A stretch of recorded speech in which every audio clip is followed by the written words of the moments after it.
Hear me rant real quick about human design, the science of differentiation, of how we as human beings are different. Here's my rant about human design. If you have not personally looked up your human design chart with your own personal birth data, I don't want to hear your opinion or your perspective on human design. You obviously do not know what you're talking about. But if you would like to learn about human design, feel free, I'll give you my perspective, and here it is. In my human design chart, I've looked up my chart and I've looked up other people's charts. The chart itself is a list of parameters of perks and quirks about your particular model of a human being. You have types. There's 4 particular types: manifestor, projector, reflector, and a generator. And then there's a subtype called a manifesting generator. I'm a manifesting generator. There are 12 profiles that fit into these various types, 12 different versions or profiles. My particular profile is a 1-3 investigative martyr. My personality manifests as someone who's investigating and striving to get to the truth.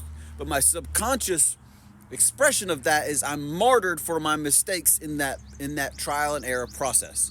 My model, my model or my profile, the 1-3, the investigator martyr, its sole purpose is get to the root and the meat of reality and tell that to other people. And then there's other profiles that have other particular purposes that all build together and work together in the grand scheme of the kingdom of heaven at hand. So it's a very beautiful system. Now, human design, because I'm experienced with this, I have my chart. It lists my perks and my quirks. It lists how my character will naturally manifest if I was in alignment with my natural state of being of peace, love, and joy, or if I'm out of alignment with that natural state of being frustrated. In particular, as a manifesting generator or generator, there are key signs of when you are in alignment or when you're not in alignment. As a manifesting generator, I can manifest that as frustration or anger. But in typical, a generator, when they're not in alignment with their total being, they feel frustration. And a manifester, when they're not in alignment with their total being, they feel anger. And then there's also more information about the projectors and the reflectors, etc. Now, why are they called manifestors, projectors, reflectors, and generators? Why? It's how their aura operates. How does the energy flow through their system in relationship to the others? A reflector, their conscience mirrors their environment. So it's like if they go into a situation or a bad environment, they take on the qualities and traits of that environment very, very quickly. They are a reflector. They become a clear reflection of the situation that they're in. If they're surrounded by good and loving people, they become good and loving. If they're surrounded by hateful, mean, and vicious people, they become hateful, mean, and vicious people. They very easily are reflecting their environment. That is a reflector. Now, and they are the least number of people that are in the population.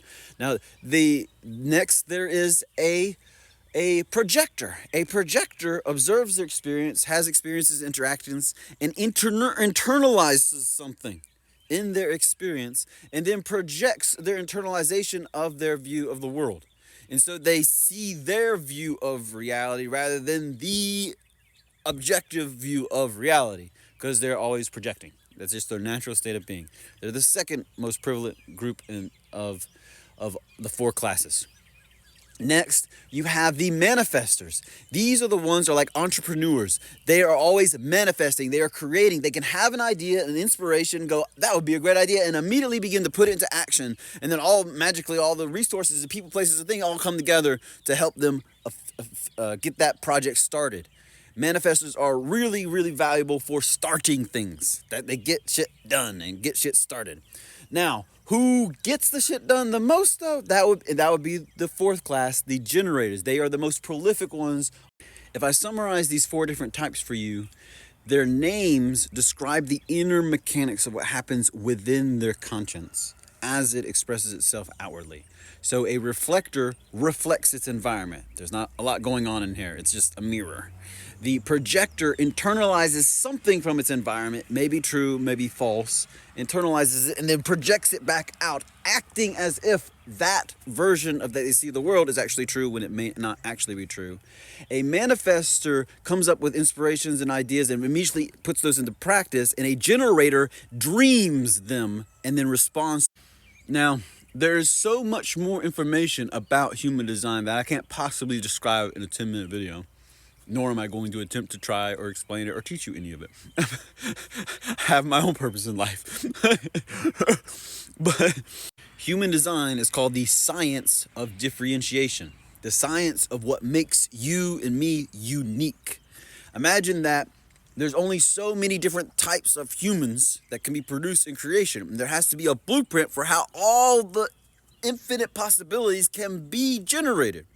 What is that blueprint? What is that system, that science of differentiating how the human being manifests into a particular type, quality of character? The system is particularly useful for discerning how you best make decisions, but the system is particularly flawed in that it doesn't give you any practical strategies of how to incorporate its teachings or suggestions into your daily life. So whereas a pure generator might wait for someone else to have an idea or be starting a project, a manifester, and they say, hey, would you like to join this project that I'm working on? They say, yeah, I would like to do that. And then so too it unfolds like that. How I would approach the situation is I might be minding my own business in the privacy of my own life through prayer and such, and have a God-given inspiration occur to me that then lines up certain synchronicities that I then respond to. So I manifested it internally and then responded to it externally. If I was a pure generator, how I would best make decisions in life is I would wait for opportunities to come to me, and I would dream up these opportunities, envision them, and just wait for the situation to present itself in physicality. But because I'm a manifesting generator, I may receive an inspiration or something to respond to, like my voice or an insight, and actually begin the creation process, not waiting for anybody else to give me that initiative to respond to.